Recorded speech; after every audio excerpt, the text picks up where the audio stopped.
Lembaga Pengembangan Tilawatil Quran Provinsi Gorontalo menggelar pertemuan bersama Bupati Kabupaten Gorontalo yang didampingi Kepala Kantor Kementerian Agama Kabupaten Gorontalo Utara dan Asisten 3 Sekretariat Daerah Kabupaten Gorontalo Utara. Pertemuan yang berlangsung di ruang kerja Bupati Gorontalo Utara ini membahas tentang kelanjutan pelaksanaan Musabaqah Tilawatil Quran tingkat Provinsi Gorontalo yang digelar di Kabupaten Gorontalo Utara. Sebelumnya pelaksanaan Musabaqah Tilawatil Quran ini digelar bulan Maret 2020 kemarin dan sempat tertunda akibat pandemi wabah virus corona yang melanda banyak negara termasuk Indonesia. Bupati Kabupaten Gorontalo Utara Indra Yasin menjelaskan dari rapat pertemuan bersama Lembaga Pengembangan Tilawatil Quran Provinsi Gorontalo ini dipastikan pelaksanaan Musabaqah Tilawatil Quran tingkat Provinsi Gorontalo yang diselenggarakan di Kabupaten Gorontalo Utara akan dibuka pada bulan September mendatang. Pemerintah Kabupaten Gorontalo Utara sendiri masih akan mengkaji lebih dalam terkait protokol kesehatan percepatan penanganan COVID-19 demi kelancaran kegiatan Musabaqah Tilawatil Quran. Dari Kanwil Kementerian Agama Provinsi juga didampingi oleh Ketua LPTQ Provinsi Pak Budi, Ketua DPRD, Ketua BPD Provinsi, dan tentu Kementerian Agama di sini. Itu membicarakan pelaksanaan LTQ di Gorontalo. Jadi yang sebagai penyelenggaranya adalah Gorontalo Utara.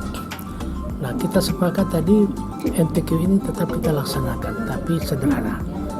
Tetap memperhatikan protokoler kesehatan.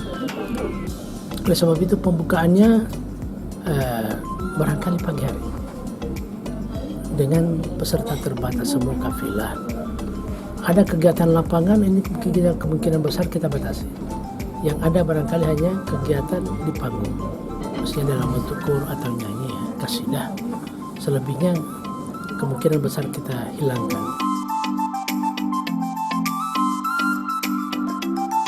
Bupati Kabupaten Gorontalo Utara Indra Yasin juga menambahkan akan diberlangsungkannya kegiatan Musabaqah Tilawatil Quran ini setelah tim LPTQ Provinsi Gorontalo berkoordinasi dengan Kementerian Agama Republik Indonesia terkait prosedur pelaksanaan di tengah pandemi COVID-19 ini. Juga tahapan keikutsertaan tiap-tiap provinsi di MTQ tingkat nasional. Bupati Kabupaten Gorontalo Utara Indra Yasin berharap Gorontalo Utara dapat bersaing dengan daerah lain guna mewakili provinsi Gorontalo ke tingkat nasional.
Tim Liputan Advertorial Mimosa TV.